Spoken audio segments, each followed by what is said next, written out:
गणतंत्र दिवस 26 जनवरी यानी हमारे देश के संविधान पर गर्व करने का दिन।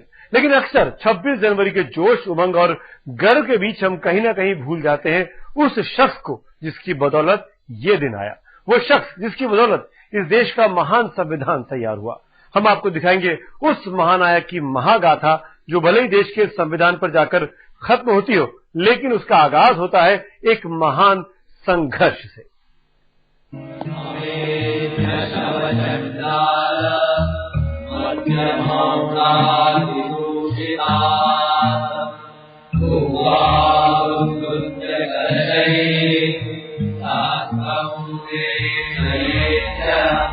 हम लोग कोई अमर नहीं हो जाएंगे पानी पीने से उस तालाब का, लेकिन हमारा ये कदम साबित करेगा कि हम लोग भी इंसान हैं। हमें ये सिद्धांत लागू करना है कि हिंदुस्तान में किसी भी व्यक्ति की योग्यता उसके जन्म के अनुसार नहीं, बल्कि उसके गुणों से तय होगी।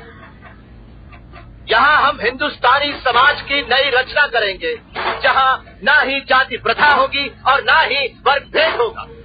हमें ये विचार अपनाना होगा कि सभी व्यक्ति समान रूप से पैदा होते हैं और समान रूप से मरते हैं।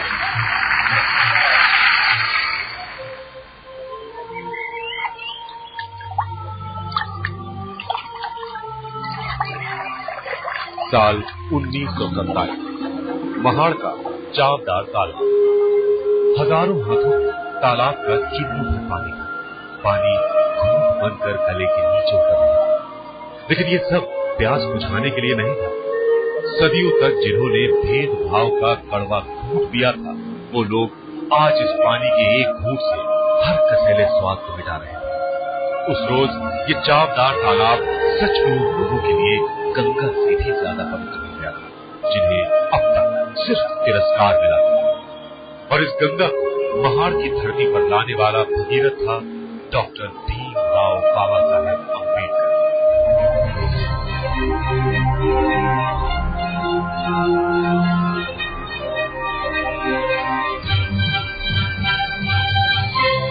हमारे देश को एक महान संविधान देने वाले डॉक्टर अम्बेडकर, हमारे समाज पर लगी छुआछूत की कालिख को मिटाने वाले बाबा साहेब, सदियों से दबे कुचले तबके में आत्मसम्मान का बीज बोने वाले भीमराव की दास्तान जितनी महान है उतनी लंबी थी। लेकिन इस दास्तान का सबसे अहम पड़ाव है चावदार तालाब।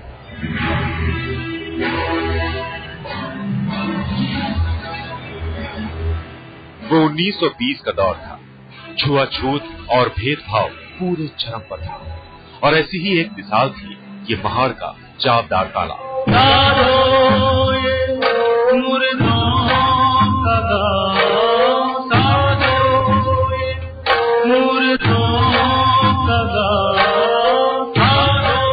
इस तालाब से गाय ढोर तो पानी पी सकते थे, लेकिन दलितों को पानी पीना तो दूर, इसके पास भटकना तक मना था।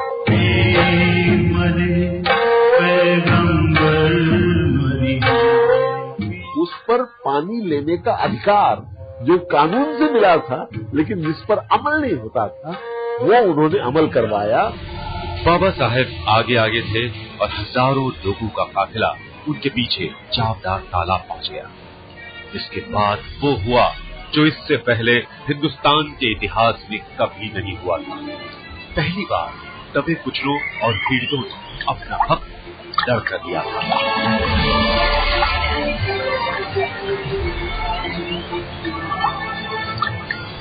3000 साल का लगभग का भारतीय समाज का जो पिछड़ापन था, इसको दूर करने की एक बहुत बड़ी शुरुआत अम्बेडकर साहब के साथ होती है।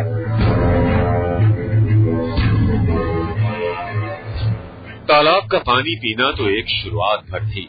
अम्बेडकर एक और नई क्रांति करने वाले थे, और इसके लिए उनका अगला ठिकाना था नासिक का कालाराम मंदिर।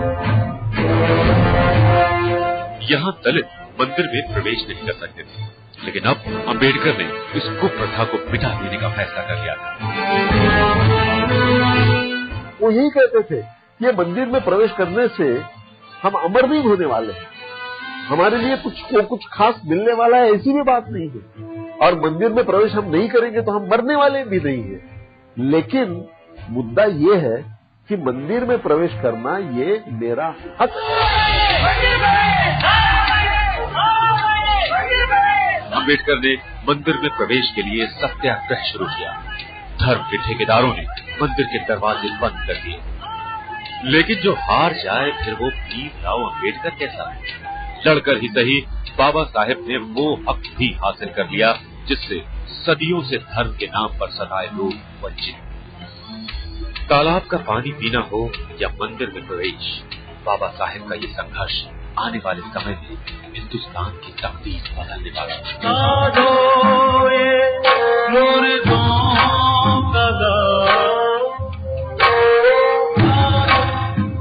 सवाल कई हैं कि आखिर क्यों बाबा साहेब अचानक उठ खड़े हुए सदियों से हो रहे अन्याय के खिलाफ, और इसका जवाब है उनका बचपन। वो बचपन जिसपे हर कदम पर भीम को महसूस हुआ कि दुनिया उसे उसके गुणों से नहीं बल्कि उसके जन्म से तौलती है, और इसी बचपन में भीम ने खाई इस समाज को बदल डालने की कसम। एक दिन एक छोटा सा बच्चा नदी किनारे बाल कटवाने के लिए गया, लेकिन बाल काटने वाले ने उसे मना कर दिया। वो भैंस के बाल तो काट सकता था, लेकिन उसके नहीं। यही था छोटे भीमा की जिंदगी का पहला सबक। लेकिन ये तो बस शुरुआत थी। कबीर कहे ये जग अंधा, कबीर कहे ये जग अंधा।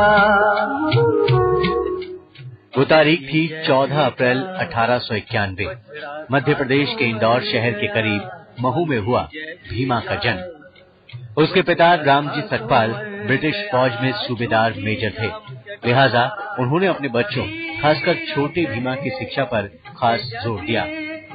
लेकिन जिस समाज में इंसान की परख उसके गुण से नहीं बल्कि उसकी जाति से होती हो, वहाँ भीमा के लिए शिक्षा हासिल करना बेहद मुश्किल था। उनके बाल्यकाल की बात है कि एक बार बैलगाड़ी से जा रहे थे किसी डेस्टिनेशन के ऊपर, और बैलगाड़ी वाले को पता लग गया कि दलित, उसने उतार दिया।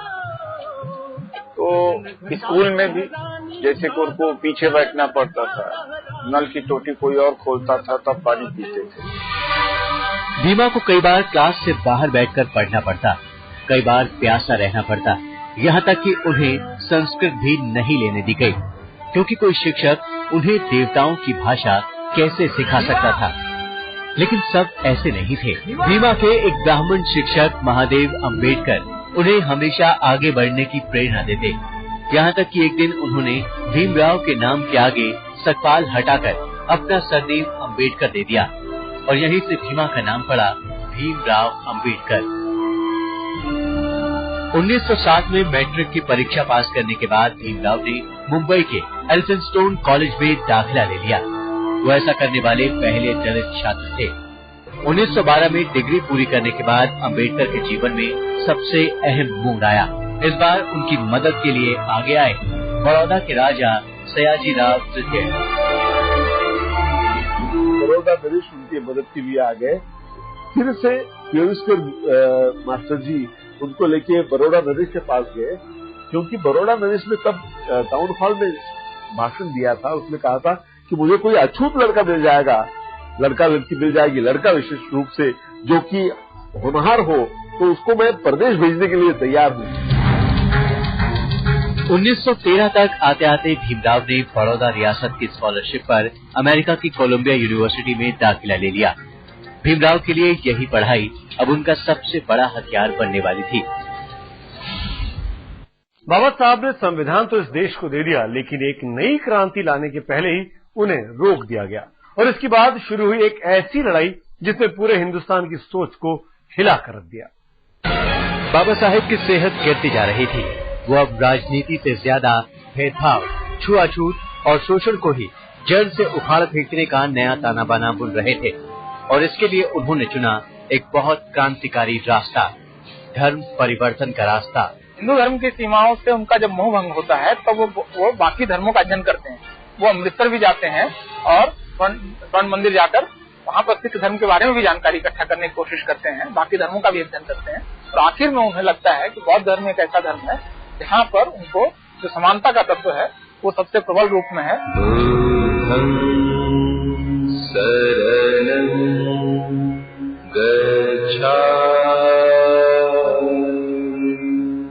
आखिरकार 14 अक्टूबर 1956 का वो दिन भी आ गया जब बाबा साहेब ने बौद्ध धर्म को स्वीकार कर लिया।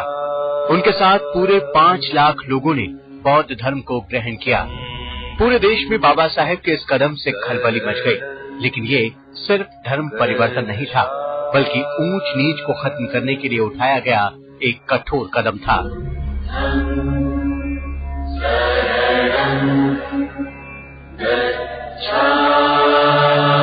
अगर हम हर एक आदमी को मानवीय हक देना चाहते हैं तो उसके लिए वो हिंदू धर्म में रह के वो मिलने वाला नहीं है, उसके लिए धर्म छोड़ के बाहर जाना पड़ेगा। डॉक्टर भीमराव अंबेडकर के जीवन का उद्देश्य पूरा हो गया था। 3000 साल से घनघोर नींद में सोए समाज को झकझोर कर उठाने के बाद बाबा साहेब ने 6 दिसंबर 1956 को इस दुनिया को अलविदा कह दिया।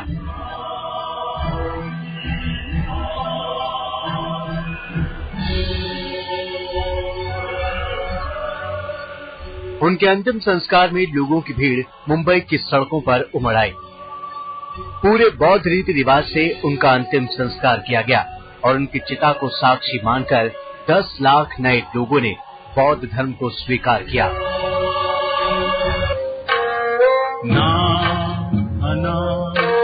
अनंत रहते अनंत रहते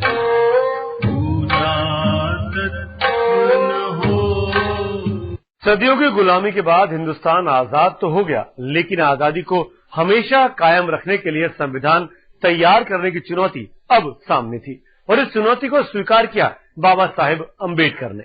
मैं यहाँ पर संविधान की अच्छाइयाँ गिनाने नहीं जाऊंगा, क्योंकि मुझे लगता है कि संविधान कितना भी अच्छा क्यों न हो, वो अंततः बुरा साबित होगा अगर उसे इस्तेमाल में लाने वाले लोग बुरे हों। और संविधान कितना भी बुरा क्यों न हो, वो अंततः अच्छा साबित होगा अगर उसे इस्तेमाल में लाने वाले लोग अच्छे। देश को महान संविधान सौंपते समय बाबा साहेब ने यही कहा था और सच ही कहा था, क्योंकि देश को नया, ताकतवर और महान संविधान देने के लिए बाबा साहेब ने दिन रात एक किया था। उन्होंने लोकतंत्र को मजबूत बनाया तो नागरिकों की आजादी का भी पूरा ख्याल रखा। धार्मिक स्वतंत्रता को पुख्ता बनाया तो छुआछूत और भेदभाव जैसी बुराइयों को नष्ट करने के लिए कानून भी बनाए। इतना ही नहीं, सदियों से दबे कुचले लोगों को आगे लाने के लिए आरक्षण की व्यवस्था भी की। तो आप किसी व्यक्ति की कामयाबी या नाकामयाबी इस बात से तौलिए कि वो समाज उनको कहाँ पर रखता है। भारतीय दलित या भारतीय वंचित और पिछड़े वर्ग के लोग अगर आज अम्बेडकर को अपने सिर पर बैठाते हैं तो आप इस बात को समझ सकते हैं कि इन सारे लोगों की बेहतरी के लिए, भलाई के लिए उन्होंने कितना बड़ा काम किया। और ये बड़ा काम सिर्फ दलितों और पिछड़ों के लिए नहीं था। बाबा साहेब ने सिर्फ दलितों का ही नहीं बल्कि हर गरीब हिंदुस्तानी का संविधान में ख्याल रखा। आज हिंदुस्तान के 121 करोड़ लोगों की सबसे बड़ी ताकत है उनका महान संविधान, और इस संविधान के हर पन्ने पर झलकती है बाबा साहेब की काबिलियत और दूरदर्शिता।